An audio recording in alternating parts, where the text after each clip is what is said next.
first show hai tai ngasi gi han ba ayuk ki workshop pung sai pung kya dai na pung tara da gi hok ba workshop loire Dibrugarh gi ngasi tang tara ga mapan December 2024 ni ko Dibrugarh chapter han bane ko gi Dibrugarh lak ko se ko gi kan ko speak make gi na yam noi student sing yam na thawai yaw na participate tawe do ga oza sing su yam thawai yaw na moi yam nungai hai tare Manipur jagoi sing moi yam pam howe hena pam bor sunu sis Manipur jagoi se prithvi mi pung khudeng loi pam bor sunu do ga zo ba kano mayam thok pa ngam ba artist mayam tholok ba Manipuri artist yam thok si ko artist mayam thok si mayam thoi ge khoi gi Manipuri culture se santhok pa yam ne hen doi ne only me amani khak chat pa me ani hum khak chat pa tara kun sapna yaroi mi mayam tholai mayam se sai som da stand to ngam da hona ga dam ni khoi gi kumaina karam tawra khoi gi culture se kumaina prachar to guna spread to gani da dai khoi na chat pa matam da kari sa da kari knowledge lai gani ga se have khoi su am kana khang manate khoi su dum still in the process of learning ko doi targa su kari gumai khoi na khang sing se adum share ti am tawninge share tawra khoi kumain tawra Manipur gi keno se mayam da loida khangan sige won sige khoi gi phajaba se sum losan tham banadi kana de loina khang kan da Manipur ha ba keno se ina hena masak thok pa kan mor ti se artist ki life se yam sun nungai ko ado was why di performance ki ai mata pung ngan na hugale adai de khoi ai ba di koi na tawriba art form se maram kana koi da makeup to da ya de chandon pasan thin da ya de adu to da ya de du man da dress up ka matam yam sange tumba ma se la duni tumba ma che cha ma che sigi kano se workshop ma sa tarak de main tar ga challe मैं artist support artist तो के support और क्या मते Manipur की culture से मालेम न मसक खंग हेन दुनिया है से थमजरी सस पाएंगे है बिता तो रविंद्र ना ऐसे सो इंसर्ट पने यम नुआरे मासो experience हम दे रहे हो जिको मा पान के experience में हमसे खंगन बम दरकार ताई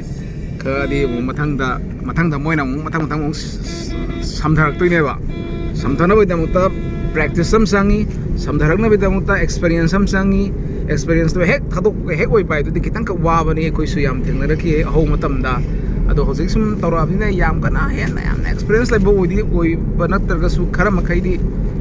somehow somewhat khara di dum manage to boding am bedana asi manage to ngam basi kumain to godam no haido koi nai khoi gi kha tarak pasing sida tambi bam darka tai koi na khangjaba khara loina tambi ba ai gi ne haipam ta tham da bi dai sa gi anyone welcome कोई culture से बुनुंग सीता रगदी कोई खंगजरी बखरा से तमनिंग अगदी दम एकता लाकपियू एकता दम कोई share तो जगे शेयर तो वाब लेतम नहीं दी Manipur जगोई से मियाम थोक्सिको मियाम थोलक से मियाम थोला कांद कोई Manipur जगोई से एना कनो दौ दुने ngasi नौ नौ थोले ब क्लासिकल फॉर्म में हमसिना एकता लम्मा चौबद लेबनिना एकता जरा जरा ते चखिबा दुगा खोई गिसना दु क्यामना सटप ngam da मैम रखते एकता कनो तो ngam da asi sumura kan da koi di culture da sum jagoi gi kano sida lai bani nai koi da yam noi da ba yam le duna koi sida culture da thawai yaw na sangai ba koi gi ano no artist sing hai tare ko si mayam sing se karam ba lambi da chat ka da gi ha se sana khan bi yu koi koi da lai rami ba art form mayam loi tam da ba ya de kamai to da ba de na tom da le pangam dra ga di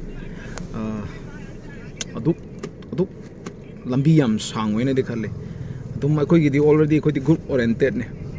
हाइबदी group तक लापने लाई हराव group नि रास group नि अदुबो हौजिक से इतोम the थोगा लाई हरावसु आइना represent तौगदबा दुगा रासु आइना रिप्रेजेंट तौगदबा दुदा खंगदबा नॉलेज मैम दु मैम दो खंगगा खोगी मैम सिंगसिदा शेयर तरम तारगदी नोंग मंत्रगा नोंगमदी मोइना असेंग ओरिजिनल दो येनिंग पोदा तमदा कंपलसरी कोई कोरकनी अदुना हाना कोई इसाई तोम दा हाना लेफा हाना लेपो ओइने बगदम तै कोई दुगी साधना मधुगी कोई प्रैक्टिस मधुगी कोई मधुदा लाइगदब नॉलेज मैम मधुदा लाइगदब कोई जगोगी ज्ञान मैम मसी मैम से हाना लाइसी है से जूनियर सिंह नुसीरबा कल्चर बु पामना चंगाई मैम सिंह दा जोका है हाइजरी मैम पुन्ना तौसे पुन्ना तरो कांद ओइदने अमानी नगदि सुमय ओइरोय हे hek sangsala kandani khoi gi pose bang long kap tuise haining madi mayam le mina ko main tora kanda ekta kap khrino ka kari kari support phangi side tegi